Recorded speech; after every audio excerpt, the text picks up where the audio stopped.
नमस्कार देश दुनिया में जी पंजाबी देख रहे सारे दर्शकों का स्वागत। मैं हाँ शमी डावरा तो तुसी देख रहे हो अपना पसंदीदा प्रोग्राम अज दा मसला। दोस्तों अज शनिवार है तो तुसी जानते हो शनिवार नूं अज दे मसले दे विच असीं लैने आ पिछले हफ्ते दीयां गतिविधियां।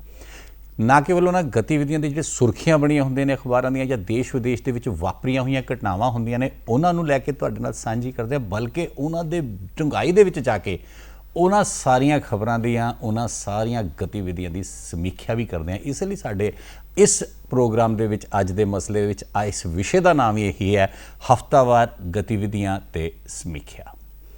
ਤੇ ਸਮੀਖਿਆ ਉਦੋਂ ਤੱਕ ਨਹੀਂ ਹੋ ਸਕਦੀ ਜਦੋਂ ਤੱਕ ਵਧੀਆ ਸਮੀਖਿਅਕ ਸਾਡੇ ਨਾਲ ਨਾ ਬੈਠਾ ਹੋਵੇ। ਤੇ ਮੈਂ ਸਮਝਦਾ ਕਿ ਇਸ ਵਿਸ਼ਿਆਂ ਦੇ ਉੱਤੇ ਅਖਬਾਰਾਂ ਦੀ ਸੁਰਖੀਆਂ ਦੇ ਉੱਤੇ ਸਮੀਖਿਆ ਕਰਨ ਦੇ ਲਈ श्री जतिंदर पन्नू जी तो वधिया कोई समीक्षक हो ही नहीं सकता। तो अज मेरे नाल उही ने श्री जतिंदर पन्नू जी। सब तो पहला तुहाडा स्वागत है पन्नू साहब जान पहचान के मोहताज नहीं, तुसीं जानदे हो सीनियर जर्नलिस्ट ने तो बहुत डूंघाई दे नाल बरीकी दे नाल हर एक गल की समीक्षा करते हैं। अज भी इन्हां कोलों बहुत कुछ पूछांगे उन्हां खबरां बारे, उन्हां सुर्खियां बारे, उन्हां गतिविधियां बारे जिन्हां नूं तुसीं बेशक पढ़िया होएगा, देखिया होएगा टैलीविजन के उत्ते, लेकिन उन्हां दी डूंघाई की है, वो आखिर मंतव की है, सारा कुछ असीं इन्हां नाल साझा करांगे। पन्नू साहब सब तो पहला क्योंकि पिछले हफ्ते असीं जानते हैं पिछले हफ्ते नहीं लगभग 2.5 महीने दे लॉकडाउन तो बाद एक लॉकडाउन खोलिया गया सी 1 जून नूं, जदों कोविड-19 नां दे एक अजिही चीज़ ने सानू घेरा पा लिया सी जिन्हों बीमारी कह लो या महामारी कह लो या कुछ भी कह लो, असीं अपने घर तो बाहर निकलण लई बेबस हो गए सीगे। लेकिन 1 जून तो लॉकडाउन खुलिया तो 8 जून नूं उस लॉकडाउन टू अनलॉक किया गया, लॉकडाउन खोलिया गया। फिर 8 जून नूं उस अनलॉक होर किया गया जदों मंदिर गुरुद्वारे ते होर चीज़ां दे विच इस अनलॉक नूं वधा दिता गया। उत्थे अज आवाजाही होर तरह तरीके नाल शुरू कर दी गई, बसां गड्डियां भी शुरू कर दी गई। पन्नू साहब सब तो पहली गल, सब तो पहला जे असीं 8 तरीक तो लैके अज दी गल करिए, अज तक दी गल करिए तो एक चीज़ तो ये आई है भी उस तो बाद कुछ केस वधने भी शुरू हो गए हैं। नंबर 2 के उत्ते भी इस अनलॉक का असर आम जनता के उत्ते की पिया हैगा ते ये जिहड़े केस वध रहे हैं ये कित्थों तक आपां सोच सकते हैं भी आने वाले समय में हो सकते हैं, और इसका पूरा मंतव की सचमुच सही होवेगा जो अनलॉक किया गया। शमी जी गल है कि जदों लॉकडाउन किया गया जी कई लोगों के राजसी मतभेद आ, प्रधानमंत्री का विरोध करते हैं, पंजाब के मुख्यमंत्री का भी कर्फ्यू लाने लिए विरोध करते हैं जी। मैं उदों तो कहता रहा कि दोवां ने ठीक किया जो उस वक्त लॉकडाउन देश च ना किया जाता, जो उस वक्त कर्फ्यू पंजाब च ना लाया जाता जी, हुण नालों हालत बहुत माड़ी होनी सी जी। असीं बच गए, इन्होंने बचा लिया जी। अगों सवाल सी कि लॉकडाउन दे विच किन्ना चिर लोकां नूं बंद करके रखांगे। बिल्कुल लोग कमाउणगे ना तो खाणगे की जी। 2 महीने हो गए, फिर इनू थोड़ा थोड़ा जिंदगी नू तोड़न वास्ते कोई राह कढ़ने पैणे सी। लोकां नू समझाया गया जी। पुराने ताले हुंदे सी इक्के वारी चाबी घुमाओ तो खुल जाते सी, हुण ताले इदां दे आ गए आ एक बार दूजा चक्कर तीजा 3-4 चक्करां च फिर वो ताला हौली हौली करके खुलदा। बिल्कुल ये लॉकडाउन में पहला अनलॉक 1 चलिया जी, 1 जून तो 8 तक हो सी जी, 8 तो मुड़ के अनलॉक 2 चलिया। ये तो बाद अजे जाना सी तो उस तो पहला पता लग गया भी कम घाटे वाला भी साबित हो सकता जी। हुण इस वेले सानू ये गल दुख नाल नोट करनी पैंदी है जी कि पिछले 10 दिनों के अंदर अंदर 1 लाख करोना के केस साडे भारत विच वध गए आ। बिल्कुल 10 दिनों च भारत चौथे नंबर ते जिहड़ा हौली हौली आ गया। 10 दिनों च 1 लाख वधन का मतलब यह है कि 10,000 की रोज़ की औसत आ गई। बिल्कुल पहला एक दिन 8,000 आए, अगले दिन 8,500 आए, अगले दिन 9 आए, अगले दिन 9,500 आ गए, उदों अगले दिन 10 आ गए, अगले दिन 10,500 आ गए जी। इस तरह औसत करके 10 दिनों 1 लाख वधे जी। असी जदों बाहर गल करनी होए तो इस गल ते तसल्ली करते हैं कि अमरीका दे विच 1 लाख केसां पिछे 5600 मौतां होंदियां ने जी, ते भारत विच 1 लाख केसां पिछे अजे तक 2600 मौतां होंदियां ने जी। असी साडे केस वध गए जी, मौतां साडीआं नहीं वधियां जी, असी मौतां तो बचा रखिया। जी। की है साडे कोल एक महाराष्ट्र है जी, वो अपने आप च ही एड्डी वड्डी मुसीबत बनया पिया कि हुण तक असीं इहनूं कंट्रोल नहीं कर सके। नहीं कर पाए। बिल्कुल दूजा प्रधानमंत्री जी का गुजरात है बिल्कुल जिथे 1400-1500 मौतां हो गई जी। ਤੀਜਾ ਇਸ ਵੇਲੇ ਦਿੱਲੀ ਚੜ੍ਹਦਾ ਪਿਆ, ਜੀ ਜਿਹੜਾ ਅੱਜ ਦੁਪਹਿਰ ਦੀਆਂ ਰਿਪੋਰਟਾਂ ਕਿ 1250 ਤੱਕ ਮੌਤਾਂ ਹੋ ਗਈਆਂ ਨੇ। ਬਿਲਕੁਲ। ਚੌਥਾ ਮੱਧ ਪ੍ਰਦੇਸ਼ ਹੈ, ਉੱਥੇ 450 ਨੇ। ਪੱਛਮੀ ਬੰਗਾਲ ਹੈ, ਤਾਮਿਲਨਾਡੂ ਹੈ, ਉੱਤਰ ਪ੍ਰਦੇਸ਼ ਹੈ, ਰਾਜਸਥਾਨ ਹੈ। ਜੀ ਇਹ ਸੂਬੇ ਆ ਜਿਨ੍ਹਾਂ 'ਚ ਮੌਤਾਂ ਵੱਧ ਰਹੀਆਂ ਨੇ। ਜੀ ਜੀ ਇਹਨਾਂ ਨੂੰ ਕੰਟਰੋਲ ਕਰਨ ਦੀ ਲੋੜ ਹੈ, ਕੀਤਾ ਜਾਣਾ ਚਾਹੀਦਾ। ਅਸੀਂ ਇਸ ਗੱਲ ਦੀ ਤਸੱਲੀ ਕਰਦੇ ਹਾਂ ਕਿ ਸਾਡੇ ਇੱਥੇ ਕੇਸ ਵੱਧ ਵੀ ਹੋ ਜਾਣ ਤੇ ਮੌਤਾਂ ਘੱਟ ਨੇ, ਜੀ ਪਰ ਇਹ ਦੁਨੀਆ ਸਾਹਮਣੇ ਆ। ਜਦੋਂ ਆਪੋ ਵਿੱਚ ਬੈਠਦੇ ਹਾਂ ਫਿਰ ਸਾਨੂੰ ਇੱਕ ਹੋਰ ਪੱਖ ਤੋਂ ਵੇਖਣਾ ਪਵੇਗਾ। ਹਾਂਜੀ 15 ਫਰਵਰੀ ਨੂੰ ਪਹਿਲਾ ਦਿਨ ਸੀ ਜਦੋਂ ਭਾਰਤ ਵਿੱਚ ਕਰੋਨਾ ਵਾਇਰਸ ਦੇ 3 ਕੇਸ ਲੱਭੇ ਸੀ। ਬਿਲਕੁਲ। 15 ਫਰਵਰੀ ਤੋਂ 15 ਅਪ੍ਰੈਲ, 15 ਮਈ, 15 ਜੂਨ ਅਜੇ ਨਹੀਂ ਆਈ। ਬਿਲਕੁਲ। 4 ਮਹੀਨੇ। ਇਹਨਾਂ 4 ਮਹੀਨਿਆਂ 'ਚ ਪਹਿਲੇ ਦਿਨ 3 ਕੇਸ ਮਿਲੇ ਸੀ, ਹੁਣ ਅਸੀਂ 3 ਲੱਖ ਕੇਸਾਂ ਤੋਂ ਉੱਪਰ ਚਲੇ ਗਏ। ਬਿਲਕੁਲ। ਜੇ 4 ਮਹੀਨਿਆਂ 'ਚ 3 ਲੱਖ ਕੇਸਾਂ ਤੇ ਚਲੇ ਗਏ ਹਾਂ ਤੇ ਅਗਲੇ 4 ਮਹੀਨਿਆਂ ਨੂੰ ਜਦੋਂ ਬਿਹਾਰ ਦੀ ਚੋਣ ਆਉਣੀ ਹੈ, ਜਿਹਦੇ ਵਾਸਤੇ ਤਿਆਰੀਆਂ ਹੁੰਦੀਆਂ ਪਈਆਂ, ਉਦੋਂ ਤੱਕ ਜੇ 6-7 ਲੱਖ ਕੇਸ ਹੋਰ ਹੋ ਗਏ ਤੇ ਫਿਰ ਕੀ ਕਰਾਂਗੇ। ਦੂਜੀ ਗੱਲ, 12 ਮਾਰਚ ਨੂੰ ਇੱਥੇ ਪਹਿਲੀ ਮੌਤ ਹੋਈ ਸੀ ਭਾਰਤ ਵਿੱਚ ਕਰੋਨਾ ਵਾਇਰਸ ਨਾਲ। ਜੀ 12 ਅਪ੍ਰੈਲ ਲੰਘ ਗਈ, 12 ਮਈ ਲੰਘ ਗਈ, 12 ਜੂਨ ਕੱਲ੍ਹ ਲੰਘੀ ਹੈ। ਇਹਨਾਂ 3 ਮਹੀਨਿਆਂ 'ਚ ਅਸੀਂ ਉਸ ਦਿਨ ਇੱਕ ਮੌਤ ਹੋਈ ਸੀ, 3 ਮਹੀਨਿਆਂ 'ਚ ਅਸੀਂ 9000 ਮੌਤਾਂ ਤੇ ਪਹੁੰਚ ਗਏ। ਬਿਲਕੁਲ। ਇਹਦਾ ਮਤਲਬ ਕਿਤੇ ਨਾ ਕਿਤੇ ਕਮਜ਼ੋਰੀਆਂ ਹੈਗੀਆਂ, ਜੀ ਜਿਹਦਾ ਕਰਕੇ ਇਹ ਸਾਰੇ ਸਾਡੇ ਸਿਸਟਮ ਦੇ ਵਿੱਚ ਅਸੀਂ ਉਹਨੂੰ ਕੰਟਰੋਲ ਨਹੀਂ ਕਰ ਸਕੇ। ਜੀ ਸਭ ਤੋਂ ਵੱਡੀ ਕਮਜ਼ੋਰੀ ਸਾਡੀ ਰਾਜਨੀਤੀ ਹੈ। ਜੀ ਦਿੱਲੀ ਦੀ ਬਿਮਾਰੀ ਲੈ ਲਓ, ਜੀ ਜੀ ਉੱਥੇ ਕੇਂਦਰ ਸਰਕਾਰ ਹੈ, ਉਹ ਭਾਜਪਾ ਦੀ ਅਗਵਾਈ 'ਚ ਹੈ, ਰਾਜ ਸਰਕਾਰ ਆਮ ਆਦਮੀ ਪਾਰਟੀ ਦੀ ਅਗਵਾਈ 'ਚ ਹੈ, ਬਿਲਕੁਲ। ਤੇ ਥੱਲੇ ਨਗਰ ਨਿਗਮਾਂ 3 ਨੇ, 4 ਨੇ, ਚੌਥੀ ਦੀ ਚੋਣ ਨਹੀਂ ਹੁੰਦੀ। ਜੀ 3 ਨੇ ਜਿੱਥੇ ਪਾਪੂਲਰ ਪ੍ਰਬੰਧ ਹੈ, ਬਿਲਕੁਲ। ਉਹ 3 ਹੀ ਭਾਜਪਾ ਦੀਆਂ ਨੇ। ਬਿਲਕੁਲ। ਹੁਣ ਕੇਂਦਰ ਸਰਕਾਰ ਇਹ ਕਹਿੰਦੀ ਆ ਕਿ ਦਿੱਲੀ ਸਰਕਾਰ ਕੱਖ ਨਹੀਂ ਕਰਦੀ, ਪਰ ਅੱਜ ਹੁਣ ਫਿਰ ਪਤਾ ਲੱਗ ਗਿਆ ਲੇਬਰ ਮਿਨਿਸਟਰੀ ਬੰਦ ਕਰਨੀ ਪੈ ਗਈ ਹੈ। ਕਿੰਨੇ ਸਾਰੇ ਕੇਸ ਉਹ 'ਚ ਆ ਗਏ, ਉਹ ਤੇ ਦਿੱਲੀ ਸਰਕਾਰ ਕੀ ਕਰੂ? ਉਹ ਭਾਰਤ ਸਰਕਾਰ ਦੀ ਹੈ। ਬਿਲਕੁਲ। CRP BSF ਬੰਦ ਕਰਨੀ ਵੀ ਭਾਰਤ ਸਰਕਾਰ ਦੀ ਹੈ। ਬਿਲਕੁਲ। ਦਿੱਲੀ ਸਰਕਾਰ ਕਹਿੰਦੀ ਹੈ ਜੀ ਕੇਂਦਰ ਕੁਛ ਨਹੀਂ ਕਰਦਾ, ਪਰ ਦਿੱਲੀ ਸਰਕਾਰ ਦੀ ਆਪਣੀ ਹਾਲਤ ਇਹ ਹੈ ਕਿ ਬਹੁਤ ਸਾਰੇ ਮਾਮਲਿਆਂ 'ਚ ਇਹ ਫਸੇ ਪਏ ਆ। ਸੁਪਰੀਮ ਕੋਰਟ ਨੇ ਪੁੱਛਿਆ ਤੁਹਾਡੇ ਹਸਪਤਾਲਾਂ 'ਚ ਲਾਸ਼ਾਂ ਦਾ ਵੀ ਪ੍ਰਬੰਧ ਨਹੀਂ ਪੂਰਾ ਹੋ ਰਿਹਾ, ਤੁਸੀਂ ਕੀ ਕਰਦੇ ਹੋ? ਜੀ ਥੱਲੇ ਨਗਰ ਨਿਗਮ ਵਾਲੇ ਜਿਹੜੇ ਉਹਨਾਂ ਦਾ ਬਹੁਤਾ ਪਤਾ ਨਹੀਂ ਲੱਗਾ ਕਿਸੇ ਨੂੰ। ਜੀ ਪਰ ਕੱਲ ਸੁਪਰੀਮ ਕੋਰਟ ਨੇ ਦਿੱਲੀ ਨਗਰ ਨਿਗਮ ਨੂੰ ਇਸ ਗੱਲ ਤੇ ਖਿੱਚਿਆ ਕਿ ਜਿਹੜੇ ਤੁਹਾਡੇ ਕੋਲ ਸਰਕਾਰੀ ਹਸਪਤਾਲ ਨੇ ਨਗਰ ਨਿਗਮ ਦੇ ਪ੍ਰਬੰਧ ਵਾਲੇ, ਬਿਲਕੁਲ, ਉਹ ਬੰਦ ਕਰ ਦਿੱਤੇ ਗਏ। ਉਹ ਉਹਨਾਂ ਦੇ ਵਿੱਚ ਹਸਪਤਾਲ ਡਾਕਟਰ ਹੜਤਾਲ ਕਰਕੇ ਬਹਿ ਗਿਆ। 4 ਮਹੀਨਿਆਂ ਤੋਂ ਤੁਸੀਂ ਉਹਨਾਂ ਨੂੰ ਤਨਖਾਹ ਨਹੀਂ ਦਿੱਤੀ। ਤਨਖਾਹ ਨਹੀਂ ਦਿੱਤੀ। ਬਿਲਕੁਲ। ਜਿਹੜਾ ਜੰਗ ਲੜ ਰਿਹਾ ਫੌਜੀ ਆ, ਜੇ ਉਹਨੂੰ ਖਾਣਾ ਨਹੀਂ ਮਿਲਿਆ, ਬਿਸਕੁਟ ਵੀ ਨਹੀਂ ਮਿਲੇ, ਕੱਖ ਵੀ ਨਹੀਂ ਮਿਲਿਆ, ਦਾਣੇ ਵੀ ਨਹੀਂ ਭੁੱਜੇ ਮਿਲੇ, ਜੀ। ਤੇ ਲੜੇਗਾ ਕਾਦੇ ਨਾਲ? ਜੀ, ਜੀ। ਤੁਸੀਂ 4 ਮਹੀਨਿਆਂ ਤੋਂ ਤਨਖਾਹ ਨਹੀਂ ਦਿੱਤੀ। ਹੁਣ 3 ਪੱਧਰਾਂ ਉੱਥੇ ਪ੍ਰਬੰਧ ਹੋਵੇ ਤੇ 3 ਪੱਧਰਾਂ ਤੇ ਆਪੋ ਵਿੱਚ ਲੜਾਈ, ਇੱਕ ਦੂਜੇ ਦੇ ਲੱਤਾਂ ਖਿੱਚਣ ਦੀ ਹੋਵੇ, ਫਿਰ ਅਸੀਂ ਕਾਮਯਾਬ ਨਹੀਂ ਹੋ ਸਕਦੇ। ਇੱਥੇ ਇੱਕ ਸੁਰਤਾ ਦੀ ਲੋੜ ਹੈ। ਕੀ ਤੁਸੀਂ ਸਮਝਦੇ ਹੋ ਵੀ ਅਸੀਂ ਕਮਿਊਨਿਟੀ ਟਰਾਂਸਮਿਸ਼ਨ ਵੱਲ, ਜਿਹਨੂੰ ਕਿਹਾ ਜਾਂਦਾ, ਕੁਝ ਸ਼ੰਕਾਵਾਂ ਜਤਾ ਵੀ ਰਹੇ ਨੇ ਵੀ ਇਹ ਕਮਿਊਨਿਟੀ ਟਰਾਂਸਮਿਸ਼ਨ ਹੋ ਗਈ, 10-10 ਹਜ਼ਾਰ ਕੇਸ ਇੱਕ ਦਿਨ ਦੇ ਆ ਰਹੇ ਆ, ਕੁਝ ਬਿਆਨ ਨਹੀਂ ਆ ਰਿਹਾ ਵੀ ਹਲੇ ਭਾਰਤ ਦੇ ਵਿੱਚ ਅਜਿਹਾ ਕੁਝ ਨਹੀਂ ਹੋਇਆ। ਇਹਨੂੰ ਕਮਿਊਨਿਟੀ ਟਰਾਂਸਮਿਸ਼ਨ ਜਾਂ ਕਮਿਊਨਿਟੀ ਸਪਰੈਡ 2 ਲਫ਼ਜ਼ ਵਰਤਦੇ ਆ। ਜੀ ਜੀ ਅਜੇ ਅਸੀਂ ਉੱਥੇ ਨਹੀਂ ਪਹੁੰਚੇ, ਪਰ ਉਹਦੇ ਬਿਲਕੁਲ ਕੰਢੇ ਤੇ ਆ। ਜੀ ਜੀ ਜਿਹੜੇ 10,000 ਕੇਸ ਹੋ ਰਿਹਾ, ਉਹ ਕਿਸੇ ਵੀ ਥਾਂ ਤੋਂ ਇਕੱਠਾ ਗਰੁੱਪ ਜੀ 200, 400, 500 ਦਾ ਨਹੀਂ ਹੋ ਰਿਹਾ। ਜੀ 10 ਕੇਸ ਕਿਤੇ 5 ਕਿਤੇ 20 ਕਿਤੇ ਹੋ ਰਹੇ ਨੇ। ਬਿਲਕੁਲ। ਇਸ ਕਰਕੇ ਉਹ ਕਮਿਊਨਿਟੀ ਸਪਰੈਡ ਵਾਲੀ ਗੱਲ ਅਜੇ ਤੱਕ ਨਹੀਂ ਅਜੇ ਬਣੀ, ਤੱਕ ਪਰ ਅਸੀਂ ਉਹਦੇ ਤੋਂ ਬਹੁਤੀ ਦੂਰ ਵੀ ਨਹੀਂ। ਜੀ ਜੀ ਜੇ ਅਸੀਂ ਨਾ ਸੰਭਾਲਿਆ ਤੇ ਮੌਕਾ ਸਾਡੇ ਉੱਤੇ ਉਹ ਵੀ ਆ ਜਾਣਾ।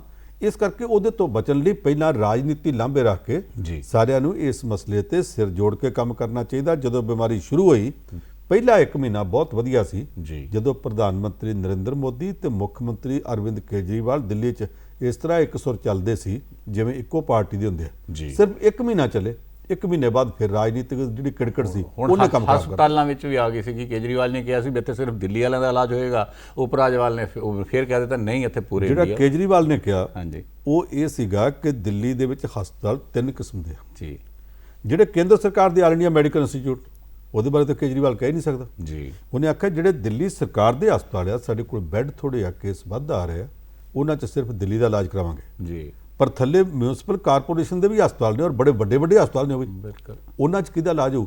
ਇਹ ਤਾਂ ਕੇਜਰੀਵਾਲ ਨੇ ਰੋਕਿਆ ਹੀ ਨਹੀਂ। ਬਿਲਕੁਲ। ਉਹਨੇ ਆਖਿਆ ਦਿੱਲੀ ਸਰਕਾਰ ਵਾਲਿਆਂ ਤੇ ਤੁਸੀਂ ਕੇਂਦਰ ਸਰਕਾਰ ਵਾਲੇ ਏਮਸ ਦੇ ਦੂਸਰੇ ਉਹਨਾਂ 'ਚ ਵੀ ਕਰ ਲਓ, ਨਗਰ ਨਿਗਮ ਵਾਲਿਆਂ 'ਚ ਵੀ ਕਰ ਲਓ, ਬਿਲਕੁਲ। ਪਰ ਉਚੇਚੇ ਤੌਰ ਤੇ 24 ਘੰਟਿਆਂ ਤੋਂ ਪਹਿਲਾਂ ਲੈਫਟੀਨੈਂਟ ਗਵਰਨਰ ਨੂੰ ਕਹਿ ਕੇ ਉਹ ਫੈਸਲਾ ਬਦਲਾ ਦਿੱਤਾ ਗਿਆ। ਤੇ ਉਹਨੇ ਉਸੇ ਵੇਲੇ ਕਹਿਤਾ, ਕਹਿੰਦਾ ਜੀ ਆਹ ਮੋਰਚੇ ਇੱਥੇ ਢਿੱਕੇ ਪਾਉਣ ਦਾ ਮੌਕਾ ਨਹੀਂਗਾ, ਜੋ ਲੈਫਟੀਨੈਂਟ ਗਵਰਨਰ ਨੇ ਕਹਿਤਾ ਮੈਨੂੰ ਪਸੰਦ ਆਵੇ ਨਾ ਆਵੇ ਮੈਂ ਮੰਨੂਗਾ। ਬਿਲਕੁਲ। ਚੰਗੀ ਗੱਲ ਇਹ ਹੈ ਕਿ ਉਹਨੇ ਮੰਨ ਲਿਆ, ਬਾਕੀਆਂ ਨੂੰ ਵੀ ਮੰਨਣਾ ਚਾਹੀਦਾ। ਹੁਣ ਪਰਸੋਂ ਪੰਜਾਬ ਦੀ ਗੱਲ ਕਰੀਏ ਅਸੀਂ, ਪੰਜਾਬ ਦੇ ਵਿੱਚ ਅਸੀਂ ਦੇਖਿਆ ਵੀ ਸ਼ਨੀਵਾਰ ਐਤਵਾਰ ਵੀਕਐਂਡ ਜਿਹਨੂੰ ਕਿਹਾ ਜਾਂਦਾ, ਵੀ ਸ਼ਨੀਵਾਰ ਤੇ ਐਤਵਾਰ ਜਿਹੜੇ ਆ ਉਹ ਅਨਲੌਕ ਬੰਦ ਕਰ ਦਿੱਤਾ ਗਿਆ, ਮੁੜ ਕੇ ਲਾਕਡਾਊਨ ਕਰ ਦਿੱਤਾ ਗਿਆ। ਅੱਜ 5 ਵਜੇ ਦੁਕਾਨਾਂ ਸਾਰੀਆਂ ਬੰਦ ਕਰ ਦਿੱਤੀਆਂ ਗਈਆਂ, ਕੱਲ ਨੂੰ ਸਾਰਾ ਦਿਨ ਬੰਦ ਰਹਿਣਗੀਆਂ। ਉਸ ਤੋਂ ਬਾਅਦ 9 ਵਜੇ ਤੋਂ ਲੈ ਕੇ ਸਵੇਰੇ ਤੱਕ ਜਿਹੜਾ ਹੈਗਾ ਉਹ ਕਰਫਿਊ ਹੈ 5 ਵਜੇ ਤੱਕ। ਉਸ ਤੋਂ ਬਾਅਦ ਥੋੜੀ ਬਹੁਤੀ ਆਵਾਜਾਈ ਹੈ। ਪੰਜਾਬ ਦੇ ਹਾਲਾਤ ਢੁਕਵੇਂ ਨੇ, ਇਹ ਫੈਸਲੇ ਇਸ ਤਰ੍ਹਾਂ ਦੇ ਸਹੀ ਨੇ? ਕਿਉਂਕਿ ਫੈਸਲੇ ਬਹੁਤ ਜਲਦੀ ਬਦਲ ਰਹੇ ਨੇ, ਅੱਜ ਹੋ ਰਿਹਾ, ਕੱਲ ਹੋ ਰਿਹਾ, ਪਰਸੋਂ ਹੋ ਰਿਹਾ, ਕੁਛ ਹਾਲੇ ਤੱਕ ਨਾ ਲੋਕਾਂ ਨੂੰ ਸਮਝ ਆ ਰਿਹਾ, ਨਾ ਮੇਰੇ ਖਿਆਲ ਸਰਕਾਰ ਨੂੰ ਕੋਈ ਸਮਝ ਆ ਰਿਹਾ। ਅਸੀਂ ਪੰਜਾਬ ਵਾਲੇ ਇੱਕ ਗੱਲੋਂ ਬਚੇ ਹਾਂ ਜੀ। ਜਿੰਨੀ ਦਿੱਲੀ ਦੀ ਆਬਾਦੀ ਹੈ ਉਹਦੇ ਨਾਲ ਦੁੱਗਣੀ ਪੰਜਾਬ ਦੀ ਹੈ ਜੀ ਬਿਲਕੁਲ। ਦਿੱਲੀ ਵਿੱਚ 1250 ਮੌਤਾਂ ਹੋਈਆਂ, ਪੰਜਾਬ 'ਚ ਅਜੇ 63 ਨੇ ਜੀ। ਜੇ ਉਸ ਹਿਸਾਬ ਨਾਲ ਲਾਈਏ ਤੇ ਉਹਦੀਆਂ 1250 ਨਾਲ ਪੰਜਾਬ 'ਚ 2400 ਵੀ ਹੋ ਸਕਦੀਆਂ। ਬਿਲਕੁਲ। ਪਾਪੂਲੇਸ਼ਨ ਦਾ ਹਿਸਾਬ ਹੈ ਆਬਾਦੀ ਦਾ। ਬਿਲਕੁਲ। ਪੰਜਾਬ ਬਚਿਆ ਜਿੱਥੇ ਅਜੇ ਤੱਕ 63 ਮੌਤਾਂ ਹੋਈਆਂ, ਅਜੇ ਅਸੀਂ ਪੌਣੇ ਸੈਂਕੜੇ ਤੱਕ ਵੀ ਨਹੀਂ ਗਏ। ਬਿਲਕੁਲ। ਇਹਦੇ ਵਿੱਚ ਪੰਜਾਬ ਦੇ ਮੁੱਖ ਮੰਤਰੀ, ਪੰਜਾਬ ਦੀ ਸਰਕਾਰ, ਪੰਜਾਬ ਦੇ ਸਿਹਤ ਵਿਭਾਗ ਵਾਲੇ ਡਾਕਟਰਾਂ, ਨਰਸਾਂ, ਫਾਰਮਾਸਿਸਟਾਂ, ਲੈਬ ਅਟੈਂਡੈਂਟਾਂ, ਇਥੋਂ ਸਫਾਈ ਸੇਵਕਾਂ, ਉਹਨਾਂ ਇਕੱਲਿਆਂ ਦਾ ਨਹੀਂ, ਅਸੀਂ ਘਰਾਂ 'ਚ ਬੈਠੇ ਵੀ ਕਰੋਨਾ ਵੈਰੀਅਰ ਹਾਂ, ਜਿਨ੍ਹਾਂ ਨੇ ਸਹਿਯੋਗ ਦਿੱਤਾ ਸਰਕਾਰ ਦਾ, ਸਾਰਿਆਂ ਦਾ ਇਹ ਸਾਥ ਹੈ, ਉਹਦੇ ਨਾਲ ਅਸੀਂ ਬਚੇ ਹਾਂ। ਪਰ ਜਦੋਂ ਸਰਕਾਰ ਨੇ ਅਨਲੌਕ ਕਰਨਾ ਸ਼ੁਰੂ ਕੀਤਾ, ਬਹੁਤ ਸਾਰੇ ਮਾਮਲੇ ਸਾਡੇ ਬੰਦਿਆਂ ਨੇ ਲਾਪਰਵਾਹੀ ਵਿਖਾਈ, ਜੀ ਚੜ੍ਹਨੇ ਸ਼ੁਰੂ ਹੋ ਗਏ। ਜਦੋਂ ਗਰੁੱਪ ਬਣ ਕੇ ਤੁਰਨ ਲੱਗ ਪਏ, ਉਹਦਾ ਨੁਕਸਾਨ ਹੋਇਆ। ਜੀ ਇੱਥੇ ਦੁਕਾਨਾਂ ਖੁੱਲ੍ਹਣ ਲੱਗੀਆਂ, ਪਹਿਲਾਂ ਇਹ ਆਖਿਆ ਔਡ ਈਵਨ ਨਾਲ ਖੋਲ੍ਹੋ, ਇੱਕ ਦੁਕਾਨ ਅੱਜ ਖੁੱਲ੍ਹੇ, ਇੱਕ ਦੁਕਾਨ ਭੜ ਕੇ ਖੁੱਲ੍ਹੇ, ਉਹਦਾ ਰੌਲਾ ਪੈਂਦਾ ਸੀ। ਉਹ ਸਰਕਾਰ ਨੂੰ ਕਾਫੀ ਸਖਤੀ ਨਾਲ ਕਹਿਣਾ ਪਿਆ ਵੀ ਇਸ ਤਰ੍ਹਾਂ ਕਰਨਾ। ਹੌਲੀ ਕੀਤਾ ਇਹ ਕਿ ਸਰਕਾਰ ਨੂੰ ਕਿਸੇ ਨੇ ਪੁੱਛਿਆ ਨਹੀਂ, ਸਾਰੀਆਂ ਦੁਕਾਨਾਂ ਇਕੱਠੀਆਂ ਖੁੱਲ੍ਹਣ ਲੱਗ ਪਈਆਂ। ਜੀ ਜਦੋਂ ਸਾਰੀਆਂ ਇਕੱਠੀਆਂ ਖੁੱਲ੍ਹਣ ਲੱਗ ਪਈਆਂ, ਇਹਦਾ ਮਤਲਬ ਕਿ ਅਸੀਂ ਲਾਕਡਾਊਨ ਦੇ ਵਿੱਚ ਥੋੜੀ ਜਿਹੀ ਢਿੱਲ ਮਿਲੀ, ਬਾਕੀ ਅਸੀਂ ਆਪ ਬਣਾ ਲਈ। ਸਾਡੇ 'ਚ ਮਸ਼ਹੂਰ ਹੈ ਕਿ ਪੈਰ ਰੱਖਣ ਜੋਗੀ ਜਗ੍ਹਾ ਦਿਓ, ਬਹਿਣ ਜੋਗੀ ਮੈਂ ਆਪ ਬਣਾ ਲੂੰ, ਤੇ ਜੇ ਬਹਿਣ ਜੋਗੀ ਬਣ ਗਈ ਤੇ ਲੰਮੇ ਪਾਉਣ ਜੋਗੀ ਤੇ ਫਿਰ ਬਣਾਈ ਪਈ ਹੈ। ਠੀਕ ਹੈ। ਅਸੀਂ ਥੋੜੀ ਖੁੱਲ੍ਹ ਵਧਾ ਕੇ ਆਪ ਤੁਰ ਪੈਂਦੇ ਹਾਂ। ਜੀ ਉਹਦਾ ਨੁਕਸਾਨ ਹੋਣਾ ਸ਼ੁਰੂ ਹੋਇਆ। ਪਿਛਲੇ ਦਿਨਾਂ 'ਚ ਪੰਜਾਬ 'ਚ ਕੇਸ ਵਧਿਆ, ਖਾਸ ਤੌਰ ਤੇ ਅੰਮ੍ਰਿਤਸਰ ਦੇ ਵਿੱਚ। ਬਿਲਕੁਲ। ਉਸ ਤੋਂ ਬਾਅਦ ਸਾਡਾ ਜਲੰਧਰ ਹੈ, ਸਾਡਾ ਲੁਧਿਆਣਾ ਹੈ, ਜੀ ਮੋਹਾਲੀ ਵੀ ਅਜੇ ਤੱਕ ਖਤਰੇ ਵਾਲੇ ਨਿਸ਼ਾਨ ਤੇ। ਉਹਨੂੰ ਇਹ ਨਹੀਂ ਸਮਝਣਾ ਚਾਹੀਦਾ ਇੱਕ ਪਾਸੇ। ਇਹਦੇ 'ਚ ਪ੍ਰਸ਼ਾਸਨ ਪੂਰਾ ਕੰਮ ਕਰ ਰਿਹਾ। ਜੀ ਇਹਦੇ 'ਚ ਜਿਹੜੇ ਹਸਪਤਾਲ ਦੇ ਵਿੱਚ ਡਾਕਟਰ, ਨਰਸਾਂ, ਫਾਰਮਾਸਿਸਟ, ਲੈਬ ਅਟੈਂਡੈਂਟ, ਸਫਾਈ ਸੇਵਕ ਪੂਰਾ ਕੰਮ ਕਰ ਰਹੇ। ਪਰ ਸਿਹਤ ਵਿਭਾਗ ਦੇ ਵਿੱਚ ਇੱਕ ਹੋਰ ਹੁੰਦਾ ਮਹਿਕਮਾ, ਉਹ ਪ੍ਰਸ਼ਾਸਕੀ ਹੱਦ ਤੱਕ ਸੀਮਿਤ ਰਹਿੰਦਾ। ਹੁੰਦੇ ਉਹਨਾਂ 'ਚੋਂ ਵੀ ਬਹੁਤ ਸਾਰੇ ਡਾਕਟਰ ਨੇ, ਉਹ ਜਿਹੜੇ ਪ੍ਰਸ਼ਾਸਕੀ ਹੱਦਾਂ ਵਾਲੇ ਆ, ਉਹਨਾਂ ਦੇ ਵੱਲੋਂ ਕਮੀਆਂ ਕਮਜ਼ੋਰੀਆਂ ਦੀਆਂ ਰਿਪੋਰਟਾਂ ਆਉਂਦੀਆਂ ਨੇ। ਸਾਡੇ ਜਲੰਧਰ 'ਚੋਂ ਇੱਕ ਸਿਵਲ ਸਰਜਨ ਦਾ ਤਬਾਦਲਾ ਇਸ ਕਰਕੇ ਕਰਨਾ ਪਿਆ ਸੀ ਕਿ ਇੱਥੇ ਕਮਜ਼ੋਰੀਆਂ ਸਨ। ਜਦੋਂ ਇਹ ਰਿਪੋਰਟ ਆਈ ਕਿ ਇੱਕ ਕਰੋਨਾ ਵਾਇਰਸ ਪੇਸ਼ੈਂਟ, ਉਹਦੀ ਮੌਤ ਹੋ ਗਈ ਤੇ ਪੂਰੇ ਪ੍ਰਬੰਧ ਕੀਤੇ ਬਗੈਰ ਉਹਦੀ ਲਾਸ਼ ਉਹਦੇ ਪਰਿਵਾਰ ਨੂੰ ਦੇ ਦਿੱਤੀ ਗਈ, ਤੇ ਫਿਰ ਇਹਦਾ ਮਤਲਬ ਕਮਜ਼ੋਰੀਆਂ ਹੈਗੀਆਂ ਤਾਂ ਹੀ ਦਿੱਤੀ ਗਈ ਨਾ। ਇਹ ਜੇ ਉਹ ਜਿਹੜੇ ਲੈ ਕੇ ਗਏ, ਜੇ ਉਹਨਾਂ 'ਚੋਂ ਕੱਲ੍ਹ ਨੂੰ ਕਿਸੇ ਦਾ ਨੁਕਸਾਨ ਹੋ ਜਾਵੇ ਤੇ ਕੀਤਾ ਕੀ ਜਾਵੇਗਾ? ਜੀ ਜਿਹੜੇ ਡਾਕਟਰ ਦੇ, ਜਿਹੜੇ ਪ੍ਰਬੰਧਕ ਦੀ ਲਾਪਰਵਾਹੀ ਨਾਲੇ ਹੋ ਗਿਆ, ਉਹਨੂੰ ਵੱਧ ਤੋਂ ਵੱਧ ਕੀ ਕਰਨਗੇ? ਸਸਪੈਂਡ ਕਰ ਦੇਣਗੇ 6 ਮਹੀਨੇ। ਜਿਹੜਾ ਬੰਦਾ ਮਰ ਗਿਆ ਉਹਨੂੰ ਵਾਪਸ ਕੌਣ ਲਿਆਵੇਗਾ? ਇਹ ਜਿਹੜੀਆਂ ਇੱਥੇ ਕਮਜ਼ੋਰੀਆਂ ਨੇ ਉਹ ਦੂਰ ਕੀਤੀਆਂ ਜਾਣੀਆਂ ਚਾਹੀਦੀਆਂ। ਔਰ ਕਮਜ਼ੋਰੀਆਂ ਕਦੀਆਂ ਇੱਥੇ ਨਹੀਂ ਗੀਆਂ, ਬਾਕੀ ਦੇ ਪ੍ਰਸ਼ਾਸਨ ਵਿੱਚ ਵੀ ਕੋਈ ਥਾਵਾਂ ਤੇ ਹੈਗੀਆਂ, ਉਹ ਦੂਰ ਕਰਕੇ ਤੇ ਪ੍ਰਬੰਧ ਕਰਨਾ ਚਾਹੀਦਾ ਕਿ ਕੇਸ ਨਾ ਵਧਣ। ਇੱਕ ਇਹਦੇ ਨਾਲ ਹੋ ਲੈ ਕੇ ਜਾਈਏ, ਪ੍ਰਵਾਸੀ ਮਜ਼ਦੂਰਾਂ ਦੀ ਬਹੁਤ ਗੱਲ ਹੋ ਰਹੀ ਸੀ। ਪ੍ਰਵਾਸੀ ਮਜ਼ਦੂਰਾਂ ਨੂੰ ਕਾਫੀ ਜਗ੍ਹਾ ਦੇ ਉੱਤੇ ਪੁਜਾ ਵੀ ਦਿੱਤਾ ਗਿਆ, ਔਰ ਪਹਿਲਾਂ ਤਾਂ ਇਹੋ ਜਿਹੀ ਆਈਆਂ ਪ੍ਰਵਾਸੀ ਮਜ਼ਦੂਰ 200, 300, 500 ਕਿਲੋਮੀਟਰ ਤੱਕ ਵੀ ਕਹਿੰਦੇ ਪੈਦਲ ਗਏ। ਫਿਰ ਉਸ ਤੋਂ ਬਾਅਦ ਟ੍ਰੇਨ ਚਲਾਈਆਂ ਗਈਆਂ, ਟ੍ਰੇਨ ਦੇ ਉੱਤੇ ਪ੍ਰਵਾਸੀ ਮਜ਼ਦੂਰ ਆਪਣੇ ਉੱਤੇ ਪੁੱਜੇ। ਹੁਣ ਕਿਉਂਕਿ ਪ੍ਰਵਾਸੀ ਮਜ਼ਦੂਰ ਚਲੇ ਜਾਂਦੇ ਸੀ, ਲੇਕਿਨ ਉਹਨੂੰ ਰਾਜ ਸਰਕਾਰ ਜਿੱਥੇ ਦੇ ਸੀ ਉੱਥੇ ਨਹੀਂ ਸੀ ਸੰਭਾਲ ਰਹੀ ਆ, ਉਹਨਾਂ ਨੂੰ ਮੁਸ਼ਕਲਾਂ ਆ ਰਹੀਆਂ ਸੀ। ਪਨੂ ਸਾਹਿਬ, ਹੁਣ ਸੁਪਰੀਮ ਕੋਰਟ ਨੇ ਇੱਕ ਹਦਾਇਤ ਕੀਤੀ ਉਹਨਾਂ ਪ੍ਰਵਾਸੀ ਮਜ਼ਦੂਰਾਂ ਦੇ ਲਈ ਜਿਹੜੇ ਕੋਵਿਡ ਕਰਕੇ ਆਪਣੇ ਘਰ ਦੇ ਵਿੱਚ ਗਏ ਆ, ਵੀ ਉਹਨਾਂ ਨੂੰ ਨਾ ਕੇਵਲ ਉੱਥੇ ਜਾ ਕੇ ਉਹਨਾਂ ਨੂੰ ਪੂਰੀਆਂ ਸਹੂਲਤਾਂ ਦਿੱਤੀਆਂ ਜਾਣ, ਬਲਕਿ ਉਹਨਾਂ ਨੂੰ ਰੁਜ਼ਗਾਰ ਵੀ ਦਿੱਤਾ ਜਾਵੇ। ਔਰ 15 ਦਿਨ ਦੇ ਅੰਦਰ ਅਗਰ ਪ੍ਰਵਾਸੀ ਮਜ਼ਦੂਰ ਜਾਣਾ ਚਾਹੁੰਦਾ ਹੈ ਆਪਣੇ ਘਰ ਨੂੰ, ਤਾਂ ਉਹਨੂੰ ਉੱਥੇ ਘਰ ਦੇ ਵਿੱਚ ਪਹੁੰਚਾਇਆ ਜਾਵੇ। ਦੇਖੋ, ਪ੍ਰਵਾਸੀ ਮਜ਼ਦੂਰਾਂ ਨੇ ਇਹਨਾਂ ਦਿਨਾਂ 'ਚ ਬਹੁਤ ਵੱਡਾ, ਅਸੀਂ ਸਮਝੀਏ ਕਿ ਸਮਾਜਿਕ ਤਸ਼ੱਦਦ ਝੱਲਿਆ। ਜੀ ਜਿੱਥੇ ਰਹਿੰਦੇ ਸਨ, ਪ੍ਰਧਾਨ ਮੰਤਰੀ ਨੇ ਆਖਿਆ ਮਾਲਕ ਮਕਾਨ ਕਿਰਾਇਆ ਨਾ ਮੰਗੇ, ਪਰ ਮਾਲਕ ਮਕਾਨਾਂ ਨੇ ਮੰਗਿਆ। ਕੰਪਨੀਆਂ ਵਾਲਿਆਂ ਨੂੰ ਆਖਿਆ ਕਿ ਨਾ ਤਨਖਾਹ ਪੂਰੀ ਦਿਓ, ਕੰਪਨੀਆਂ ਵਾਲਿਆਂ ਦਿੱਤੀ ਨਹੀਂ। ਜੀ ਸਰਕਾਰੀ ਸਹੂਲਤਾਂ ਪੂਰੀਆਂ ਮਿਲੀਆਂ ਨਹੀਂ। ਜੀ ਉਹ ਅੱਕ ਕੇ ਪੈਦਲ ਤੁਰ ਪਏ ਘਰਾਂ ਨੂੰ, ਕਿਉਂਕਿ ਰੇਲ ਗੱਡੀਆਂ ਵੀ ਬੰਦ ਸੀ, ਬੱਸਾਂ ਵੀ ਬੰਦ ਸੀ। ਬਿਲਕੁਲ। ਉਹਨਾਂ ਨੂੰ ਨਾਕਿਆਂ ਦੇ ਉੱਤੇ ਵੀ ਉਹਨਾਂ ਨੇ ਬੇਇੱਜ਼ਤੀ ਕੀਤੀ, ਕੁੱਟਿਆ ਵੀ ਗਿਆ।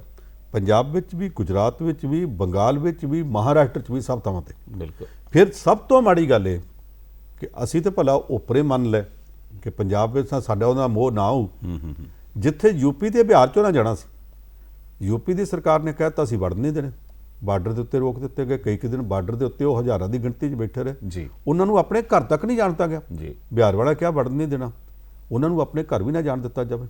ਰਾਹ ਦੇ ਵਿੱਚ ਕਿੰਨੇ ਲੋਕਾਂ ਦੀਆਂ ਮੌਤਾਂ ਹੋ ਗਈਆਂ, ਉਹਨੂੰ ਛੱਡੋ। ਆ ਜਿਹੜੇ ਜਦੋਂ ਮਜ਼ਦੂਰਾਂ ਵਾਸਤੇ ਅਦਾਲਤ ਦੇ ਹੁਕਮ ਤੇ ਸਪੈਸ਼ਲ ਟ੍ਰੇਨਾਂ ਲਾਈਆਂ ਗਈਆਂ ਜੀ ਸਪੈਸ਼ਲ ਟ੍ਰੇਨਾਂ 'ਚ 37 ਔਰਤਾਂ ਦੀ ਡਿਲੀਵਰੀ ਆ ਜਿਹੜੀ ਸ਼ਰਮਿਕ ਟ੍ਰੇਨ ਕਹਿੰਦੇ ਲੇਬਰ ਟ੍ਰੇਨ ਜਿਹੜੀ ਆ ਜੀ, ਜੀ। ਇਹਨਾਂ ਦੇ ਵਿੱਚ ਹੋਈ ਆ ਹੋਈ। ਔਰ ਉਹ ਜਿਹੜੇ 37 ਬੱਚੇ ਲੇਬਰ ਟ੍ਰੇਨਾਂ ਦੇ ਵਿੱਚ ਇਸ ਤਰ੍ਹਾਂ ਡਿਲੀਵਰੀਆਂ ਹੋਈਆਂ ਨੇ ਉਹਨਾਂ ਨੂੰ ਜਾ ਕੇ ਪੁੱਛੋ ਨਾਂ ਕੀ ਰੱਖਿਆ। ਜੀ ਇੱਕ ਬੱਚੇ ਦਾ ਨਾਂ ਲਾਕਡਾਊਨ ਯਾਦਵ ਰੱਖਿਆ ਗਿਆ। ਜੀ ਬਿਲਕੁਲ ਇੱਕ ਬੱਚੇ ਦਾ ਨਾਂ ਉੱਥੇ ਡਿਲੀਵਰੀ ਹੋਈ ਤੇ ਕਿਸੇ ਨੇ ਕਹਿਤਾ ਹੁਣ ਤੇ ਕਰੋਨਾ ਹੀ ਚੱਲਦਾ ਤਾਂ ਨਾ ਕਰੋਨਾ ਰੱਖ ਦਿਓ, ਪਰ ਬਾਪ ਸਿਆਣਾ ਸੀ, ਕਹਿੰਦਾ ਕਰੋਨਾ ਨਹੀਂ ਕਰੋਨਾ ਰੱਖ ਦਿੰਨੇ ਆ। ਕਰੋਨਾ ਤਰਸ ਹੁੰਦਾ, ਕਿਸੇ ਤੇ ਦਇਆ ਕਰਨਾ ਹੁੰਦਾ, ਉਹ ਰੱਖ ਦਿੱਤਾ ਗਿਆ। ਹੁਣ ਇੱਕ ਔਰਤ ਕਾਫਲੇ ਨਾਲ ਆ ਰਹੀ ਹੈ, ਰਸਤੇ 'ਚ ਸੜਕ ਤੇ ਉਹਦੀ ਡਿਲੀਵਰੀ ਹੁੰਦੀ ਹੈ ਤੇ 2 ਘੰਟੇ ਬਾਅਦ ਉਹਨੂੰ ਨਾਲ ਫਿਰ ਤੁਰਨਾ ਪੈਂਦਾ। ਉਹਦੇ ਉੱਤੇ ਅਦਾਲਤ ਨੇ ਹੁਕਮ ਦਿੱਤਾ ਕਿ 15 ਦਿਨਾਂ ਦੇ ਅੰਦਰ ਅੰਦਰ ਇਹਨਾਂ ਸਾਰਿਆਂ ਨੂੰ ਆਪੋ ਆਪਣੇ ਘਰੇ ਪਹੁੰਚਾਇਆ ਜਾਵੇ। ਜੀ। ਜਿਹੜੇ ਸੂਬੇ 'ਚ ਨੇ ਉੱਥੋਂ ਦੀ ਸੂਬੇ ਸਰਕਾਰ ਜਦੋਂ ਮੰਗੇ ਕੇਂਦਰ ਸਰਕਾਰ ਗੱਡੀਆਂ ਦੇਵੇ। ਠੀਕ ਫੈਸਲਾ ਕੀਤਾ। ਇਹਦੇ ਨਾਲ ਹੀ ਕੁਝ ਜੁੜਦੀ ਖਬਰ ਹੈ ਵੀ ਜਵਾਬਦੇਹੀ, ਇੰਨਾ ਕੁਝ ਹਿੰਦੁਸਤਾਨ 'ਚ ਹੁੰਦਾ, ਜਵਾਬਦੇਹੀ ਕੋਈ ਨਹੀਂ ਹੁੰਦੀ। ਲੇਕਿਨ ਇਟਲੀ ਦੇ ਵਿੱਚ ਵੀ ਬਹੁਤ ਕੁਝ ਹੋਇਆ। ਇਟਲੀ ਦੇ ਵਿੱਚ ਬਹੁਤ ਮੌਤਾਂ ਹੋਈਆਂ, ਕੋਵਿਡ ਬਹੁਤ ਤੇਜ਼ੀ ਦੇ ਨਾਲ ਫੈਲਿਆ, ਉੱਥੇ ਵੀ ਬੜੀ ਦੇਰ ਲਾਕਡਾਊਨ ਰਿਹਾ। ਲੇਕਿਨ ਕਿਹਾ ਜਾਂਦਾ ਵੀ ਉੱਥੋਂ ਦੇ ਪ੍ਰਧਾਨ ਮੰਤਰੀ ਤੱਕ ਤੋਂ ਪੁੱਛਗਿੱਛ ਕੀਤੀ ਗਈ ਵੀ ਤੁਸੀਂ ਲਾਕਡਾਊਨ ਕਰਨ ਦੇ ਵਿੱਚ ਦੇਰੀ ਕਿਉਂ ਕੀਤੀ, ਇਸ ਮੌਤਾਂ ਦੀ ਜ਼ਿੰਮੇਵਾਰੀ ਕਿਸ ਦੀ ਹੈ? ਦੇਖੋ, ਅਸੀਂ ਪ੍ਰਧਾਨ ਮੰਤਰੀਆਂ ਰਾਸ਼ਟਰਪਤੀਆਂ ਨੂੰ ਅੱਗੇ ਚੋਣਾਂ ਦੇ ਮਾਮਲਿਆਂ 'ਚ ਜਾਂ ਕਰਪਸ਼ਨ ਦੇ ਮਾਮਲਿਆਂ 'ਚ ਅਦਾਲਤਾਂ 'ਚ ਖੜੇ ਹੁੰਦੇ ਵੇਖਿਆ ਸੀ। ਜੀ ਸਾਰੀ ਦੁਨੀਆ 'ਚ ਇਹ ਪਹਿਲਾ ਕੇਸ ਹੈ ਜੀ। ਕਿ ਇਟਲੀ ਦੇ ਵਿੱਚ ਪ੍ਰਧਾਨ ਮੰਤਰੀ ਮਿਸਟਰ ਗੁਸਪੇ ਕੋਂਟੇ ਜਿਹੜਾ ਉਹਨੂੰ ਕੱਲ ਵਕੀਲਾਂ ਨੇ ਆ ਕੇ ਬਕਾਇਦਾ ਸਾਹਮਣੇ ਬਿਠਾ ਕੇ ਉਹਦੀ ਪੁੱਛਗਿੱਛ ਕੀਤੀ ਹੈ ਕਿ ਜਦੋਂ ਤੇਰੇ ਕੋਲ ਚੀਨ ਦਾ ਤਜਰਬਾ ਸੀ, ਵੂਹਾਨ ਦਾ, ਜੀ ਕਿ ਉਹਨਾਂ ਨੇ ਵੇਖ ਕੇ ਵੀ ਇਹ ਵਾਇਰਸ ਦਾ ਕੰਟਰੋਲ ਨਹੀਂ ਹੋਣਾ, ਲਾਕਡਾਊਨ ਕੀਤਾ ਸੀ, ਤੂੰ ਆਪਣੇ ਦੇਸ਼ ਦੇ ਵਿੱਚ ਲਾਕਡਾਊਨ ਕਰਨ ਵਿੱਚ ਦੇਰੀ ਕਿਉਂ ਕੀਤੀ, ਤੂੰ ਲਾਪਰਵਾਹੀ ਕਿਉਂ ਕੀਤੀ? ਔਰ ਉਹ ਸਾਹਮਣੇ ਬੈਠਾ ਇਹਨਾਂ ਗੱਲਾਂ ਦੇ ਜਵਾਬ ਦੇ ਰਿਹਾ ਸੀ। ਉਹਨੂੰ ਇਹ ਦੱਸਿਆ ਗਿਆ ਫਲਾਣੇ ਕਸਬਿਆਂ 'ਚ ਮੌਤਾਂ ਵੱਧ ਹੋਈਆਂ ਕਿਉਂਕਿ ਤੂੰ ਲਾਕਡਾਊਨ ਲੇਟ ਕੀਤਾ। ਉਹਨੇ ਕਿਹਾ ਜੀ ਮੇਰੀ ਸਰਕਾਰ ਦੀ ਇਹ ਸਮਝਦਾਰੀ ਸੀ ਕਿ ਅਜੇ ਸਥਿਤੀ ਕੰਟਰੋਲ 'ਚ ਆ। ਜੀ ਜਦੋਂ ਸਾਨੂੰ ਲੱਗਿਆ ਕਿ ਕੰਟਰੋਲ ਤੋਂ ਬਾਹਰ ਹੋ ਰਹੀ ਹੈ, ਅਸੀਂ ਇੱਕਦਮ ਲਾਕਡਾਊਨ ਕਰਤਾ। ਜੀ ਪਰ ਉਦੋਂ ਤੱਕ ਵਾਇਰਸ ਫੈਲ ਗਿਆ ਸੀ, ਅਸੀਂ ਉਹਨੂੰ ਜੱਜ ਨਹੀਂ ਕਰ ਸਕੇ। ਜੀ ਜਿਹੜਾ ਜੱਜ ਨਹੀਂ ਕਰ ਸਕੇ, ਹੁਣ ਪ੍ਰਧਾਨ ਮੰਤਰੀ ਕੋਈ ਗਲੀ ਨਹੀਂ ਫਿਰਦਾ ਹੁੰਦਾ। ਬਿਲਕੁਲ ਪ੍ਰਧਾਨ ਮੰਤਰੀ ਇੱਕ ਸਟੇਟ ਆਪਰੇਟਸ ਦਾ ਇੱਕ ਮਸ਼ੀਨਰੀ ਦਾ ਸਿਖਰਲਾ ਪੁਰਜਾ ਹੈ। ਬਿਲਕੁਲ। ਉਹ ਸਿਖਰਲਾ ਪੁਰਜਾ ਜਿਹੜਾ ਜੇ ਥੱਲੇ ਵਾਲਿਆਂ ਨੇ ਰਿਪੋਰਟਾਂ ਨਾ ਕੀਤੀਆਂ ਹੋਣ, ਲੜਨ ਫੌਜਾਂ ਨਾ ਸਰਦਾਰਾਂ ਦੇ, ਜੇ ਕੁਤਾਈ ਕਰਨ ਫੌਜਾਂ ਤੇ ਫਸਣਾ ਫਿਰ ਵੀ ਸਰਦਾਰ ਨੇ ਹੁੰਦਾ। ਜੀ। ਉਹਦੇ ਵਿੱਚ ਉਹਨਾਂ ਨੇ ਉਹਨੂੰ ਸੱਦ ਕੇ ਜਿਸ ਤਰ੍ਹਾਂ ਬਿਠਾਇਆ, ਉਹਦੀ ਰਿਪੋਰਟ ਅਜੇ ਆਈ ਨਹੀਂ, ਪਰ ਮੇਰਾ ਖਿਆਲ ਇਹ ਆ ਕਿ ਉਹਨਾਂ ਇੱਕ ਇਟਲੀ ਵਾਲਿਆਂ ਨੇ ਮਿਸਾਲ ਕਾਇਮ ਕਰ ਦਿੱਤੀ ਹੈ ਕਿ ਜੇ ਲੀਡਰਸ਼ਿਪ ਨੂੰ ਜਵਾਬਦੇਹੀ ਤੱਕ ਨਾ ਲਿਆਂਦਾ ਜਾਵੇ ਤੇ ਲੀਡਰ ਜਿਹੜਾ ਆਪਣੇ ਇੱਕ ਲਫ਼ਜ਼ ਹੁੰਦਾ ਨਿਰੰਕੁਸ਼, ਜੀ। ਨਿਰੰਕੁਸ਼ ਇਸ ਕਰਕੇ ਕਹਿੰਦੇ ਆ ਕਿ ਅੰਕੁਸ਼ ਇੱਕ ਤਰਸ਼ੂਲ ਵਰਗਾ ਲੋਹੇ ਦਾ ਸੁੰਬਾ ਜਿਹਾ ਹੁੰਦਾ ਜਿਹੜਾ ਲੈ ਕੇ ਹਾਥੀ ਦੀ ਗਰਦਨ ਦੇ ਉੱਤੇ ਮੁਹਾਵਤ ਬੈਠਦਾ। ਜੇ ਅੰਕੁਸ਼ ਨਾ ਹੋਵੇ ਤੇ ਹਾਥੀ ਨੂੰ ਪਤਾ ਲੱਗ ਜੇ ਖਾਲੀ ਹੱਥ ਹੈ ਤੇ ਉਹਦੇ ਕੰਟਰੋਲ ਤੋਂ ਬਾਹਰ ਹੋ ਜਾਂਦਾ, ਉਹਨੂੰ ਕਹਿੰਦੇ ਨਿਰੰਕੁਸ਼। ਹੁਣ ਜੇ ਅੰਕੁਸ਼ ਨਾ ਹੋਵੇ ਤੇ ਖਰਾਬ ਹੋ ਜਾਂਦਾ। ਇੱਥੇ ਜਿੰਨੇ ਵੀ ਦੇਸ਼ਾਂ ਦੇ ਵਿੱਚ ਸਰਕਾਰਾਂ ਨਿਰੰਕੁਸ਼ ਚੱਲਦੀਆਂ ਨੇ, ਇਟਲੀ ਵਾਲਿਆਂ ਨੇ ਇੱਕ ਮਿਸਾਲ ਕਾਇਮ ਕਰ ਦਿੱਤੀ ਆ ਕਿ ਸਰਕਾਰਾਂ ਨਿਰੰਕੁਸ਼ ਨਹੀਂ ਚਾਹੀਦੀਆਂ, ਇਹਨਾਂ ਦੇ ਉੱਤੇ ਜਵਾਬਦੇਹੀ ਦਾ ਅੰਕੁਸ਼ ਚਾਹੀਦਾ। ਉਹ ਲੋਹੇ ਦਾ ਹਾਥੀ ਵਾਲਾ ਕੁੰਡਾ ਚਾਹੀਦਾ, ਨਹੀਂ ਤੇ ਹਾਥੀ ਕੁੰਡੇ ਤੋਂ ਬਗੈਰ ਮਨਮਰਜ਼ੀ ਕਰੇਗਾ। ਇਟਲੀ ਦੀ ਇਹ ਮਿਸਾਲ ਭਾਵੇਂ ਉਹਨਾਂ ਨੇ ਇੰਨਾ ਨੁਕਸਾਨ ਝੱਲ ਕੇ ਕਾਇਮ ਕੀਤੀ ਆ, ਇਹ ਤੋਂ ਬਾਕੀ ਦੇਸ਼ਾਂ ਨੂੰ ਸਮੇਤ ਸਾਡੇ ਦੇਸ਼ ਦੇ ਸਾਰੇ ਦੇਸ਼ਾਂ ਦੀਆਂ ਸਰਕਾਰਾਂ ਨੂੰ, ਸਾਰੇ ਦੇਸ਼ਾਂ ਦੇ ਲੋਕਾਂ ਨੂੰ ਇੱਕ ਸਬਕ ਲੈਣਾ ਚਾਹੀਦਾ। ਬਿਲਕੁਲ। ਹੁਣ ਲੈਂਦੇ ਹਾਂ ਦੋਸਤੋ ਅਗਲੀ ਗਤੀਵਿਧੀ ਜਿਹੜੀ ਕਿ ਪਿਛਲੇ ਹਫਤੇ ਦੇ ਵਿੱਚ ਹੋਈ ਹੈ, ਜਿਹੜੀ ਕਾਫੀ ਦੇਰ ਤੋਂ ਹੋ ਰਹੀ ਸੀ। ਅਸੀਂ ਜਾਣਦੇ ਕਿ ਭਾਰਤ ਤੇ ਚੀਨ ਦੇ ਸੰਬੰਧ ਤਣਾਅਪੂਰਨ ਨੇ। ਪਿਛਲੇ ਕੁਝ ਸਮੇਂ ਤੋਂ ਦੇਖਿਆ ਜਾਵੇ ਤਾਂ ਲੱਦਾਖ ਦੀ ਸਰਹੱਦ, ਜਿਸ ਨੂੰ LOAC ਵੀ ਕਿਹਾ ਜਾਂਦਾ, ਉਸ ਦੇ ਉੱਤੇ ਚੀਨ ਦੀ ਸੈਨਾ ਨੇ ਕਾਫੀ ਕੁਝ ਅੱਗੇ ਆ ਕੇ ਵਧਣ ਦੇ, ਜਿਸ ਤਰ੍ਹਾਂ ਕਾਰਗਿਲ ਦੇ ਵਿੱਚ ਪਾਕਿਸਤਾਨ ਨੇ ਕੀਤਾ ਸੀ ਉਸ ਤਰ੍ਹਾਂ ਕਰਨ ਦੀ ਕੋਸ਼ਿਸ਼ ਕੀਤੀ ਸੀ। ਲੇਕਿਨ ਹੁਣ ਚੀਨ ਨਰਮ ਪੈ ਗਿਆ ਹੈ, ਅਜਿਹਾ ਕੁਝ ਆ ਰਿਹਾ ਹੈ ਖਬਰਾਂ ਦੇ ਵਿੱਚ, ਅਜਿਹਾ ਕੁਝ ਸੁਣਨ ਦੇ ਵਿੱਚ ਆ ਰਿਹਾ ਹੈ। ਦੂਸਰੇ ਪਾਸੇ ਜਿੱਥੇ ਚੀਨ ਨਰਮ ਪੈ ਰਿਹਾ ਹੈ, ਕਮਾਂਡੈਂਟ ਲੈਵਲ ਦੀ ਇਹਨਾਂ ਦੀ ਮੀਟਿੰਗ ਵੀ ਹੋ ਚੁੱਕੀ ਹੈ। ਦੂਸਰੇ ਪਾਸੇ ਇਹ ਵੀ ਖਬਰ ਆਈ ਹੈ ਕਿ ਚੀਨ ਨੇ ਉੱਥੇ ਆਪਣੀ ਸਭ ਤੋਂ ਵੱਡੀ ਤੋਪਾਂ ਵੀ ਫਿੱਟ ਕਰ ਦਿੱਤੀਆਂ ਨੇ। ਆਪਸ ਦੇ ਵਿੱਚ ਤਾਲਮੇਲ, ਇੱਕ ਪਾਸੇ ਤਾਂ ਹੁਣ ਕਹਿ ਰਿਹਾ ਵੀ ਪਿੱਛੇ ਹਟ ਗਿਆ, ਭਾਰਤ ਦੀ ਕੂਟਨੀਤੀ ਕੰਮ ਕਰ ਗਈ ਹੈ, ਚੀਨ ਪਿੱਛੇ ਚਲਾ ਗਿਆ ਹੈ, ਤੇ ਦੂਸਰੀ ਇਹ ਚੀਜ਼ ਸੁਣਨ ਚ ਆ ਰਹੀ ਹੈ ਵੀ ਨਹੀਂ, ਉੱਥੇ ਹਲੇ ਵੀ ਜਿਹੜੀ, ਔਰ ਭਾਰਤ ਨੇ ਵੀ ਜਿਹੜੀ ਆਪਣੀ ਰਿਜ਼ਰਵ ਕਾਫੀ ਉੱਥੇ ਸੋਲਜਰਸ ਫੌਜ ਹੈ ਜਿਹੜੀ ਲਗਾ ਦਿੱਤੀ ਹੈ ਜੀ ਉੱਥੇ। ਦੇਖੋ, ਉਹ ਇਲਾਕਾ ਸਾਡਾ ਦੌਲਤ ਬੇਗ ਓਲਡੀ ਵਾਲਾ ਜੀ, ਸੁਲਤਾਨ ਸੈਦ ਖਾਨ ਹੁੰਦਾ ਸੀ, ਪਰ ਉਹ ਦੌਲਤ ਦਾ ਬੜਾ ਭੁੱਖਾ ਸੀ, ਉਹਨੂੰ ਦੌਲਤ ਬੇਗ ਤਾਂ ਕਹਿੰਦੇ ਸੀ ਜੀ। ਉਹਦੇ ਨਾਂ ਦੇ ਉੱਤੇ ਇਲਾਕਾ ਕਈ ਸਦੀਆਂ ਤੋਂ ਸਾਡਾ ਜੀ। ਉੱਥੇ ਝਗੜਾ ਪਾਉਂਦਾ ਚੀਨ ਬਾਰ-ਬਾਰ ਜੀ। ਹੁਣ ਉਹਨਾਂ ਦੀ ਫੌਜ ਅੱਗੇ ਆ ਗਈ, ਪਰ ਉਹ ਵੀ ਸਾਨੂੰ ਕਹਿੰਦੇ ਸਾਡਾ ਇਲਾਕਾ ਤੁਸੀਂ ਮੱਲਿਆ, ਦੋਸ਼ ਹੀ ਲਾਉਣੇ ਲਾਈ ਜਾਂਦੇ ਨੇ। ਬਿਲਕੁਲ। ਉਸ ਮਾਮਲੇ 'ਚ ਸਾਡੇ ਦੋਵਾਂ ਧਿਰਾਂ ਦੇ ਕੋਰ ਕਮਾਂਡਰ ਪੱਧਰ ਦੀ ਮੀਟਿੰਗ ਹੋਈ, ਫਿਰ ਬ੍ਰਿਗੇਡੀਅਰ ਪੱਧਰ ਦੀ ਹੋਈ, ਫਿਰ ਡਿਪਲੋਮੈਟਸ ਦੀ ਹੋਈ। ਦੋਵਾਂ ਧਿਰਾਂ ਦੀਆਂ ਮੀਟਿੰਗਾਂ ਤੋਂ ਬਾਅਦ ਦੋਵਾਂ ਧਿਰਾਂ ਨੇ ਆਪੋ ਆਪਣੀ ਫੌਜ 2-2 ਕਿਲੋਮੀਟਰ, ਅਸੀਂ ਵੀ ਤੇ ਉਹਨਾਂ ਵੀ ਪਿੱਛੇ ਹਟਾ ਲਈ। ਜੀ। ਰਹਿ ਗਈ ਗੱਲ ਇਹ ਕਿ ਉਹਨਾਂ ਨੇ ਹੈਵੀ ਆਰਟਿਲਰੀ ਜਿਹੜੀਆਂ ਵੱਡੀਆਂ ਤੋਪਾਂ ਲੈਂਦੀਆਂ ਨੇ ਜੀ ਸਾਡੇ ਵਾਲੇ ਵੀ ਲੈ ਗਏ ਆ। ਬਿਲਕੁਲ ਉਹਦਾ ਇੱਕ ਕਾਰਨ ਹੈ, ਜੀ ਤੁਸੀਂ ਸਮਝੋ 1965 ਦੀ ਭਾਰਤ ਪਾਕਿਸਤਾਨ ਦੀ ਜੰਗ ਹੋਈ, ਜੰਗ ਲੱਗੀ ਸੀ, ਸਮਝੌਤਾ ਉਹ ਉਜ਼ਬੇਕਿਸਤਾਨ ਚ ਰਾਜਧਾਨੀ ਤਾਸ਼ਕੰਦ ਚ ਹੋਇਆ। ਜੀ ਸਾਡੇ ਪ੍ਰਧਾਨ ਮੰਤਰੀ ਤੇ ਉਹਨਾਂ ਦੇ ਮਾਰਸ਼ਲ ਅਯੂਬ ਖਾਨ ਸਮਝੌਤਾ ਹੋਣ ਤੋਂ ਬਾਅਦ ਵੀ ਜੰਗ ਤੇ ਇੱਥੇ ਲੱਗੀ ਚੱਲੀ ਸੀ, ਉੱਥੇ ਦੋਵੇਂ ਬੈਠ ਕੇ ਗੱਲ ਕਰਦੇ ਪਏ ਸੀ। ਬਿਲਕੁਲ ਸਮਝੌਤਾ ਹੋ ਵੀ ਗਿਆ ਤੇ ਫੈਸਲਾ ਹੋਇਆ ਕਿ ਅੱਜ ਰਾਤ ਨੂੰ 12 ਵਜੇ ਸੀਜ਼ ਫਾਇਰ ਹੋਏਗਾ, ਗੋਲੀਬੰਦੀ ਹੋਏਗੀ। ਜੀ ਕਮਾਲ ਦੀ ਗੱਲ ਇਹ ਹੈ ਕਿ ਸਮਝੌਤਾ ਹੋਣ ਤੋਂ ਬਾਅਦ ਵੀ ਕਈ ਘੰਟੇ ਦੋਵਾਂ ਤਰ੍ਹਾਂ ਦੀਆਂ ਫੌਜਾਂ ਇੱਕ ਦੂਜੇ ਦੇ ਤੋਪਾਂ ਦੇ ਗੋਲੇ ਦਾਗਦੀਆਂ ਰਹੀਆਂ ਸੀ। ਹੁਣ ਇੱਥੇ ਵੀ ਇਹ ਸਮਝਣਾ ਚਾਹੀਦਾ ਕਿ ਗੱਲਬਾਤ ਆਪਣੀ ਥਾਂ ਤੇ ਚੱਲਦੀ ਰਹੇਗੀ, ਜੀ ਪਰ ਘਰ ਪੱਕਾ ਰੱਖਣ ਨੂੰ ਸਾਡੇ ਵਾਲੇ ਵੀ ਰੱਖਣਗੇ ਤੇ ਉਹ ਵੀ ਰੱਖਣਗੇ ਕਿ ਜੇ ਗੱਲਬਾਤ ਚੱਲਦੀ ਫਰਜ਼ ਕਰੋ ਕੱਲ ਨੂੰ ਟੁੱਟ ਹੀ ਜਾਂਦੀ ਹੈ ਤੇ ਫਿਰ ਇਹ ਮੌਕਾ ਨਹੀਂ ਦੂਸਰੇ ਨੂੰ ਦੇਣਾ ਚਾਹੀਦਾ ਕਿ ਉਹ ਸਿੱਧਾ ਸਾਡੇ ਆ ਕੇ ਦੌਲਤ ਬੇਗ ਗੋਲਡੀ ਨੂੰ ਮੰਨ ਲਵੇ ਜੀ ਤੇ ਉਹ ਵੀ ਸਾਨੂੰ ਮੌਕਾ ਨਹੀਂ ਦੇਣਾ ਚਾਹਣਗੇ। ਇਸ ਕਰਕੇ ਇਹਨਾਂ ਨੇ ਵੀ ਆਪਣਾ ਘਰ ਪੱਕਾ ਰੱਖਿਆ, ਉਹਨਾਂ ਵੀ ਰੱਖਿਆ। ਘਰ ਪੱਕਾ ਰੱਖਣ ਨੂੰ ਅਸੀਂ ਨਾ ਵੇਖੀਏ।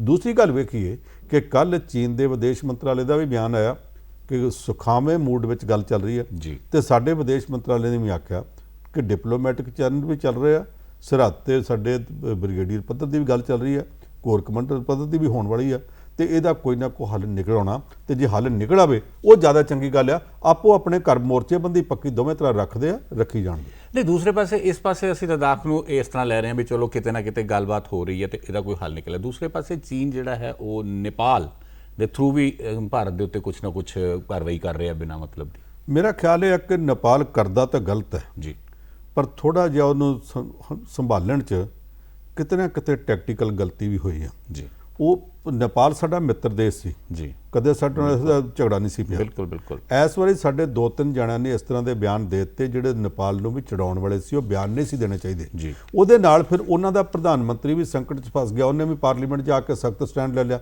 ਅਜੇ ਵੀ ਗੱਲ ਉੱਥੇ ਨਹੀਂ ਗਈ ਕਿ ਅਸੀਂ ਆਪੋ 'ਚ ਲੜ ਪਈਏ, ਜੀ ਕੋਈ ਨਾ ਕੋਈ ਰਾਹ ਨਿਕਲ ਸਕਦੇ ਆ। ਨੇਪਾਲ ਸਾਡਾ ਮਿੱਤਰ ਦੇਸ਼ ਆ, ਉਹ ਕਦੇ ਵੀ ਕਿਸੇ ਸੂਰਤ ਚੀਨ ਨਾਲ ਜਾ ਕੇ ਪੱਕੀ ਯਾਰੀ ਨਹੀਂ ਗੜ ਸਕਦਾ, ਜੀ ਪਰ ਉਹਨੂੰ ਪਿੱਛੇ ਮੋੜ ਕੇ ਲਿਆਉਣਾ ਸਾਡਾ ਕੰਮ ਹੈ।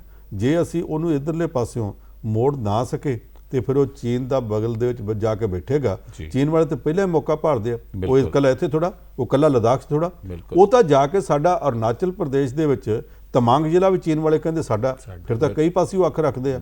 ਇਸ ਨੇਪਾਲ ਵਰਗੇ ਸਾਡੇ ਪਰਖੇ ਹੋਏ ਦੋਸਤ ਨੂੰ, ਪੁਰਾਣੇ ਦੋਸਤ ਨੂੰ ਭਾਰਤ ਦੇ ਨਾਲ ਰੱਖਣ ਵਾਸਤੇ ਡਿਪਲੋਮੈਟਿਕ ਪੱਧਰ ਤੇ ਵੀ ਹੋਰ ਸਾਰੇ ਤਰੀਕਿਆਂ ਨਾਲ ਵੀ ਯਤਨ ਸਾਨੂੰ ਆਪ ਤੇਜ਼ ਕਰਨੇ ਪੈਣਗੇ। ਕੱਲ ਇੱਕ ਬੰਦੇ ਦੀ ਮੌਤ ਹੋਈ ਹੈ ਗੋਲੀ ਚੱਲ ਕੇ, ਪਰ ਉਹ ਜਿਹੜੀ ਕੱਲ ਮੌਤ ਹੋਈ ਆ ਉੱਥੋਂ ਤੱਕ ਗੱਲ ਸੀਮਿਤ ਰਹਿਣੀ ਚਾਹੀਦੀ, ਵਧਣੀ ਨਹੀਂ ਚਾਹੀਦੀ। ਜੀ ਹੁਣ ਪੰਨੂ ਸਾਹਿਬ ਇੱਕ ਅਗਲੀ ਖਬਰ ਜਿਹੜੀ ਆਈ ਸੀ, ਜਿਹੜੀ ਹੈਡਲਾਈਨ ਵੀ ਬਣੀ ਹੈ ਔਰ ਕਾਫੀ ਕੁਛ ਹੈ ਵੀ ਆਤਮ ਨਿਰਭਰ ਭਾਰਤ ਅਭਿਆਨ ਦੇ ਤਹਿਤ ਕਿਸਾਨਾਂ ਦੀ ਆਮਦਨ 'ਚ ਵਾਧਾ ਕਰਨ ਹਿੱਤ ਖੇਤੀਬਾੜੀ ਖੇਤਰ ਲਈ ਭਾਰਤ ਸਰਕਾਰ ਵੱਲੋਂ ਕੀਤੇ ਫੈਸਲੇ ਸੀ। ਪਿਛਲੇ ਦਿਨਾਂ ਦੇ ਵਿੱਚ ਕੁਝ ਐਲਾਨ ਕੀਤੇ ਗਏ ਸੀਗੇ ਜਿਸ ਦੇ ਉੱਤੇ ਕਾਫੀ ਕੁਝ ਮਤਲਬ ਆਰਡੀਨੈਂਸ ਵੀ ਜਾਰੀ ਕੀਤਾ ਹੈ ਰਾਸ਼ਟਰਪਤੀ ਨੇ। ਉਹਦੇ ਵਿੱਚ ਹੁਣ ਇੱਕ ਨਵੀਂ ਚੀਜ਼ ਆ ਗਈ ਹੈ। ਕਿਸਾਨ ਤਾਂ ਪਹਿਲਾਂ ਹੀ ਵਿਰੋਧ ਕਰ ਰਹੇ ਸੀਗੇ, ਗਡਕਰੀ ਸਾਹਿਬ ਨੇ ਵੀ ਕੱਲ MSP ਦੇ ਉੱਤੇ ਕੋਈ ਬਿਆਨ ਦੇ ਦਿੱਤਾ ਹੈਗਾ ਵੀ MSP ਜਿਹੜੀ ਆ ਸਾਨੂੰ ਉਹਦੇ ਤੇ ਨਿਰਭਰ ਨਹੀਂ ਹੋਣਾ ਚਾਹੀਦਾ ਜਾਂ ਉਹ ਤੋਂ ਜ਼ਿਆਦਾ ਨਹੀਂ ਦੇਣਾ ਚਾਹੀਦਾ। ਇਹ ਬਿਆਨ ਕਿਸ ਤਰ੍ਹਾਂ ਦਾ ਸੀਗਾ? ਕਿਸਾਨਾਂ ਨੂੰ ਕਿਉਂ ਨਹੀਂ ਪਸੰਦ ਆ ਰਿਹਾ? ਕਿਸਾਨ ਕਿਉਂ ਇਹਦੇ ਜ਼ਿਆਦਾ ਮਤਲਬ ਵਿਰੋਧਤਾ ਕਰ ਰਹੇ ਆ ਇਸ ਦੀ, ਔਰ ਕਿਉਂ ਇਸ ਆਰਡੀਨੈਂਸ ਦਾ ਵੀ ਵਿਰੋਧ ਹੋ ਰਿਹਾ?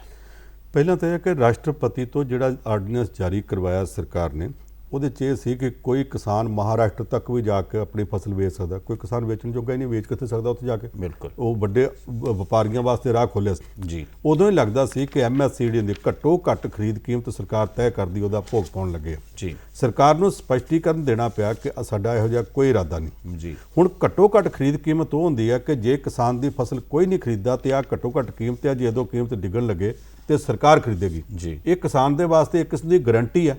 ਜੇ ਇਹ ਵੀ ਖਤਮ ਹੋ ਜਾਏ ਤੇ ਕਿਸਾਨ ਤਾਂ ਮਾਰੇ ਜਾਣਗੇ। ਬਿਲਕੁਲ ਇਹਨਾਂ ਨੇ ਵਪਾਰੀਆਂ ਨੇ ਛੱਡਣਾ ਨਹੀਂ, ਉਹਨੇ ਪੱਲੇ ਕੱਖ। ਹੁਣ ਜਦੋਂ ਕੱਲ ਨਿਤਿਨ ਗਡਕਰੀ ਸਾਹਿਬ ਨੇ ਬਿਆਨ ਦਿੱਤਾ, ਕੇਂਦਰ ਦਾ ਮੰਤਰੀ ਹੈ ਨਿਤਿਨ ਗਡਕਰੀ, ਬਿਲਕੁਲ ਉਹਨੇ ਕਹਿਤਾ ਕਿ ਸਾਡੀ ਬੜੀ ਮੁਸ਼ਕਲ ਹੈ ਇੱਥੇ ਜਿਹੜੀ ਮਿਨੀਮਮ ਸਪੋਰਟ ਪ੍ਰਾਈਸ ਹੈ, ਘੱਟੋ ਘੱਟ ਖਰੀਦ ਕੀਮਤ ਹੈ, ਉਹ ਭਾਰਤ ਦੀ ਮਾਰਕੀਟ ਨਾਲੋਂ ਵੀ ਵੱਧ ਰੱਖੀ ਜਾਂਦੀ, ਇੰਟਰਨੈਸ਼ਨਲ ਮਾਰਕੀਟ ਨਾਲੋਂ ਵੀ ਵੱਧ ਰੱਖੀ ਜਾਂਦੀ ਹੈ, ਤੋਂ ਅਸੀਂ ਤੰਗ ਹਾਂ। ਇਹਦਾ ਮਤਲਬ ਕਿ ਨਿਤਿਨ ਗਡਕਰੀ ਜਿਹੜਾ ਇਸ ਵੇਲੇ ਪ੍ਰਧਾਨ ਮੰਤਰੀ ਦੇ ਨਾਲ ਟੀਮ 'ਚ ਹੈ, ਉਹ ਜਦੋਂ ਇਹ ਗੱਲ ਕਹਿੰਦਾ ਤੇ ਉਹ ਆਪਣੀ ਸੋਚ ਨਹੀਂ ਦੱਸਦਾ, ਉਸ ਟੀਮ ਦੀ ਸੋਚ, ਪ੍ਰਧਾਨ ਮੰਤਰੀ ਦੀ ਕੈਬਨਿਟ ਦੀ ਸੋਚ ਦੱਸ ਰਿਹਾ। ਇਹਦੇ ਤੋਂ ਸਾਰੇ ਦੇਸ਼ 'ਚ ਰੌਲਾ ਪੈ ਗਿਆ ਕਿ ਅਸੀਂ ਤੇ ਪਹਿਲਾਂ ਹੀ ਕਹਿੰਦੇ ਸੀ ਕਿ ਖੁੱਲੀ ਮੰਡੀ ਦੇ ਨਾਂ ਤੇ ਕਿਸਾਨਾਂ ਦੀ ਘੱਟੋ ਘੱਟ ਖਰੀਦ ਕੀਮਤ ਦੀ ਗਰੰਟੀ ਦੇ ਉੱਤੇ ਕਾਟਾ ਤੁਸੀਂ ਮਾਰਨ ਲੱਗੇ ਆ। ਨਿਤਿਨ ਗਡਕਰੀ ਨੇ ਇੰਨੀ ਗੱਲ ਕਹਿ ਕੇ ਉਹ ਜਿਹੜੀ ਗੱਲ ਹੁਣ ਤੱਕ ਲੁਕੀ ਸੀ ਤੇ ਸਰਕਾਰ ਕਹਿੰਦੀ ਸੀ ਸਾਡਾ ਇਹੋ ਜਿਹਾ ਕੋਈ ਇਰਾਦਾ ਨਹੀਂ, ਉਸ ਗੱਲ ਨੂੰ ਲੋਕਾਂ ਸਾਹਮਣੇ ਲਿਆਤਾ ਤੇ ਉਹਦਾ ਕਿਸਾਨ ਜਥੇਬੰਦੀਆਂ ਵੀ ਵਿਰੋਧ ਕਰਦੀਆਂ ਕਿ ਅਸੀਂ ਇਹ ਨਹੀਂ ਖਤਮ ਹੋਣ ਦੇਣਾ। ਜੇ ਇਹ ਖਤਮ ਹੋਇਆ ਤੇ ਕਿਸਾਨ ਪਹਿਲਾਂ ਰਗੜਿਆ ਪਿਆ ਉਹ ਹੋਰ ਰਗੜਿਆ ਜਾਵੇਗਾ। ਜੀ ਅਗਲੀ ਗਤੀਵਿਧੀ, ਅਗਲੀ ਜਿਹੜੀ ਖਬਰ ਹੈ, ਹੈਡਲਾਈਨ ਬਣੀ ਹੈ ਦੋਸਤੋ ਪਿਛਲੇ ਹਫਤੇ ਦੇ ਵਿੱਚ, ਉਹ ਹੈ ਵੀ ਕੋਵਿਡ-19 ਦੇ ਇਸ ਮਾਹੌਲ ਦੇ ਵਿੱਚ ਬਿਹਾਰ ਦੀਆਂ ਚੋਣਾਂ ਦਾ ਵੀ ਜਿਹੜਾ ਹੈ ਉਹ ਤਾਪਮਾਨ ਵੱਧ ਚੁੱਕਾ ਹੈ, ਕਿਉਂਕਿ ਅਮਿਤ ਸ਼ਾਹ ਜੀ ਉੱਥੇ ਇੱਕ ਵਰਚੁਅਲ ਰੈਲੀ ਕਰ ਚੁੱਕੇ ਨੇ। ਅਜਿਹੇ ਦੌਰ ਦੇ ਵਿੱਚ ਜਦੋਂ ਕੋਵਿਡ-19 ਔਰ ਬਿਹਾਰ ਦੇ ਵਿੱਚ ਮਜ਼ਦੂਰ ਜ਼ਿਆਦਾ ਨੇ ਜਿਹੜੇ ਜਾ ਰਹੇ ਨੇ, ਕਰ ਰਹੇ ਨੇ, ਉੱਥੇ ਇਹ ਚੁਣਾਵ ਤਾਂ ਚਲੋ ਹੋਣਗੇ, ਲੇਕਿਨ ਕਿਆ ਅਜਿਹੀਆਂ ਚੀਜ਼ਾਂ ਮਤਲਬ ਹਲੇ ਹਾਲ ਦੀ ਘੜੀ ਦੇ ਵਿੱਚ ਜਾਇਜ਼ ਨੇ? ਕਿੰਨੀਆਂ ਜਾਇਜ਼ ਨੇ? ਕਿਸ ਤਰ੍ਹਾਂ ਇਹਨੂੰ ਨਜਿੱਠਣਾ ਚਾਹੀਦਾ ਹੈ? ਬਿਹਾਰ ਦੀਆਂ ਚੋਣਾਂ ਅਕਤੂਬਰ ਵਿੱਚ ਜਾ ਕੇ ਡਿਊ ਨੇ, ਅਕਤੂਬਰ ਨਵੰਬਰ ਚ ਹੋਣੀਆਂ, ਅਜੇ 4 ਮਹੀਨੇ ਪਏ ਆ। ਮੈਂ ਪਹਿਲਾਂ ਦੱਸਿਆ ਕਿ 3 ਮਹੀਨਿਆਂ ਦੇ ਵਿੱਚ 12 ਮਾਰਚ ਤੋਂ ਚੱਲ ਕੇ ਜੀ ਤੇ 12 ਜੂਨ ਤੱਕ ਅਸੀਂ ਇੱਕ ਮੌਤ ਤੋਂ 9000 ਮੌਤਾਂ ਤੇ ਆਏ ਹਾਂ ਜੀ। ਅਸੀਂ 15 ਫਰਵਰੀ ਤੋਂ ਲੈ ਕੇ ਤੇ 15 ਜੂਨ ਤੋਂ ਪਹਿਲਾਂ ਹੀ ਇਹਨਾਂ 4 ਮਹੀਨਿਆਂ 'ਚ 3 ਕੇਸਾਂ ਤੋਂ 3 ਲੱਖ ਕੇਸਾਂ ਤੱਕ ਚਲੇ ਗਏ ਹਾਂ ਜੀ। ਤੇ ਜੇ ਅਗਲੇ 4 ਮਹੀਨਿਆਂ 'ਚ 3 ਲੱਖ ਕੇਸਾਂ ਤੋਂ ਅਸੀਂ 6-7 ਲੱਖ ਕੇਸਾਂ ਤੇ ਚਲੇ ਗਏ, ਬਿਹਾਰ ਦੀਆਂ ਚੋਣਾਂ ਕਰਾਉਣਾ ਕਿੰਨਾ ਕੁ ਸੁਖਾਵਾਂ ਹੋਵੇਗਾ। ਇਹ ਡੋਨਲਡ ਟਰੰਪ ਵਾਲੀ ਨੀਤੀ ਥੋੜੀ ਆ ਕਿ ਉੱਥੇ 1,20,000 ਲੋਕ ਮਰ ਗਏ ਨੇ ਤੇ ਉਹਨੂੰ ਆਪਣੀ ਚੋਣ ਦਾ ਚਸਕਾ ਪਿਆ, ਜਾ ਕੇ ਚੋਣ ਰੈਲੀਆਂ ਕਰਦਾ ਪਿਆ। ਉਹਨੂੰ ਇਸ ਮੌਕੇ ਚੋਣ ਰੈਲੀਆਂ ਸੁੱਝ ਸਕਦੀਆਂ ਅਮਰੀਕਾ 'ਚ, ਕਿਉਂਕਿ ਦੂਰੀ ਵਾਰੀ ਰਾਸ਼ਟਰਪਤੀ ਬਣਨਾ ਚਾਹੁੰਦਾ।